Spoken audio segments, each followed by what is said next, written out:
Hey, a big thanks for Matter Hackers for bringing me out here. I'm at the Bay Area Maker Fiare with Dremel at their Digilab. And Dremel has the 3D45 3D printer, and it has a new laser cutter that we're going to talk to Saad about. Let's go do that.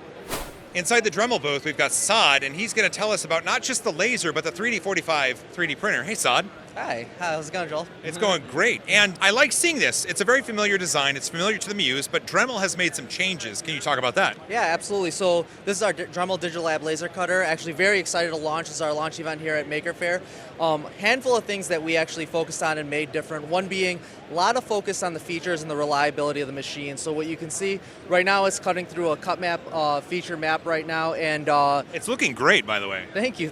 Yeah, so 1000 DPI resolution. And so this will be the first UL approved laser cutter machine in the marketplace. So very, very excited about that. What we always joke around and see downstairs when you come down to our lab is probably 30 machines all kind of running, seeing, hey, what's any issues with the machine? So that's really been our key focus here. A lot of other changes also on the software side as well. So very, very easy to use software. You can actually import PDFs, JPEGs, but then if you're also more of an advanced user, CorelDRAW, Illustrator, you import your files into the software, easily select, cut, engrave, and you can go ahead and kind of work from there.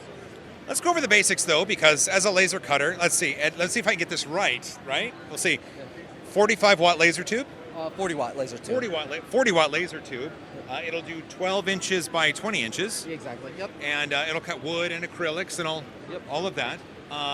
Machine hosted software, you told me that earlier. Yep, absolutely. And wireless connectivity or wired connectivity through an Ethernet cable. Exactly, yeah. So that was a big focus for us, is that we have the software machine hosted, so we wanted to make sure that, one, if you have wireless and you wanted to use a wireless feature, it's a great feature, but then also a lot of users are actually using it in their garages and their home-based businesses. So mine's in my garage. Yeah, so actually, and a lot of people don't have Wi-Fi in their garage, so also being able to have them access to software as well and be able to use it quickly. So software speed was a very, very important feature for us.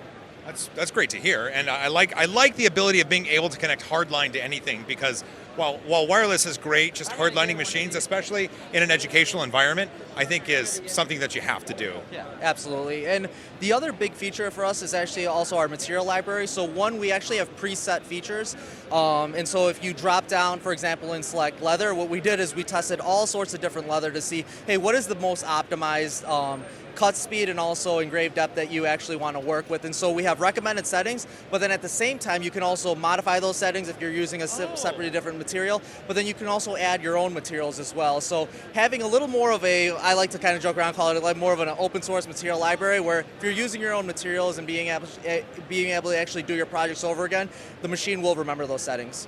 That's amazing. And one of the things I think that was missing from most laser cutters is that having preset or predetermined settings for certain materials and a materials drop down.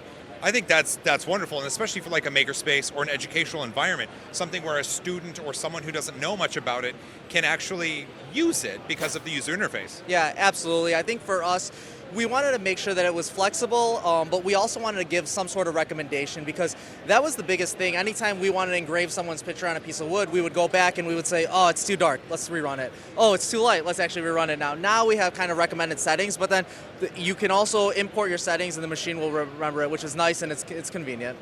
What about, so let's see, with this machine, there needs to be air out the nozzle, there needs to be exhaust, and there needs to be cooling. How have you tackled those three? Yeah, absolutely. So that's a really good question. So we have a handful of things. One, for exhaust, we're actually partnered with BOFA Filtration. So BOFA is kind of the industry leaders in filtration. So they also have a UL-approved filtration unit, so that you can add on to for our unit as well. So does that mean even cutting acrylics, it'll work? Exactly, right, yeah. So currently, in actually our other machines, we're currently cutting acrylic in there as well. So exhaust will vent out any sort of fumes that you have straight into the exhaust.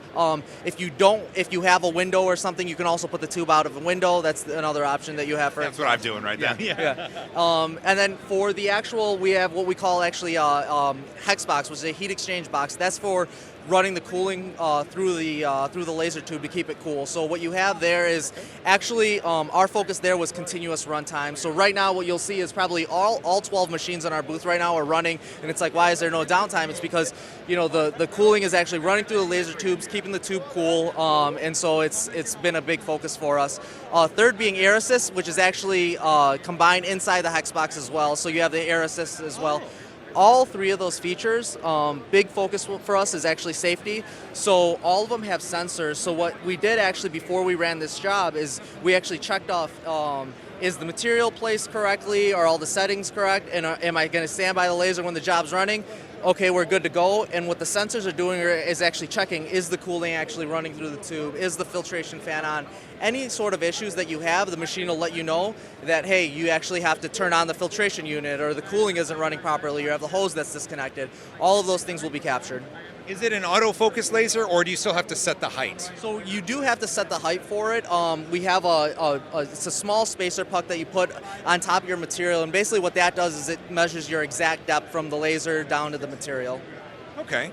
Well, this is a great overview on this laser. I think, I mean, it's familiar in that I have a Muse, but at the same time, it's really exciting to see the changes that you've made, especially with the exhaust and the cooling box for continuous runtime. You also have a new 3D printer that is it launching, or it's just being shown off? Yeah, it actually launched just a few months ago. So very, very exciting product for us. That's actually been right now our #1 selling product. We actually just got out of back order, so it's been an exhausting last few weeks. So this is the 3D45, correct? Correct, the 3D45 printer. So this is our 3rd generation printer, focused on multiple materials. Which, so you could do eco ABS, you could do flexible materials, but also big focus for us was actually also the networking capabilities. So we run into schools, have a lot of times with schools, or even our own buildings. So at the Dremel corporate office, we'll have challenges with firewall. This printer actually has networking capabilities where you can actually easily still configure to the wireless. Oh, okay. So the network stack in these machines knows that it's going to be going into locations where the network might not be as easy to connect to, or it might be a more advanced encryption. This can actually solve that issue? Exactly. And so that was a big focus for us, especially with education and schools being a big primary user. Also, just running these in our own building, we have the same issues, so we wanted to make sure we could run them in our building, but great feature to solve us. And then also just the reliability. So redesigned extruder to make sure that we really make sure that the clogs don't happen. And so big focus for us on this printer, but we'll also have constantly, you can see all these printers are running right now. In the building you'll see similar just racks of printers running constantly, making sure that they're up to speed.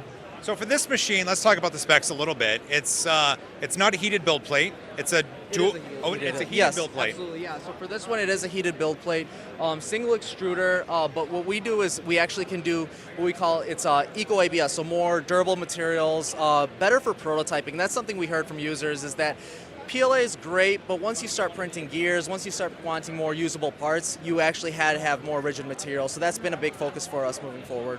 So so heated build plate, yep. Single extruder. What's the build volume on this? Build volume is about, I believe it's 9x6 with a 7-inch height.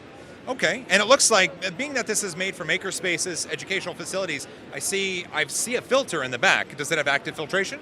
It doesn't. So there is there is a filter in the back, and that's for any sort of contaminants, any sort of fumes that extract with any sort of eco ABS. We do. Our focus has been kind of the flexible, the nylon, eco ABS, and PLA material with this, so that filtration actually captures any contaminants. And I see that the spool is kept on the inside of the machine. Does that present any problems with third-party materials, or does it use third-party materials? So we do allow for third-party materials.